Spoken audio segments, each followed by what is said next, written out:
Alright, so here's the rotten door frame. Starts from here and it goes up here. This is an external lanai door.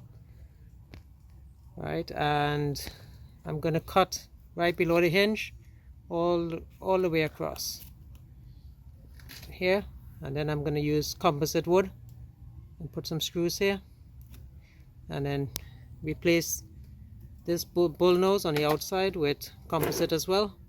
I'm just going to replace this section down to here, and then so that should protect it, and I put PVC silicone to seal it up. What I'm using, PVC cellular building product. It's a door frame kit. I'm just going to use a small part of it. Okay, so here's the finished product. So I replaced this piece here with PVC, and I replaced the molding here, and I tried to mate it back. The brick molding wasn't the same pattern, but it's good enough. It's in the back of the house, you won't see it. And cork all around with PVC cork, Alex PVC cork, and that completes the job. I don't expect to have any rotting issues going forward.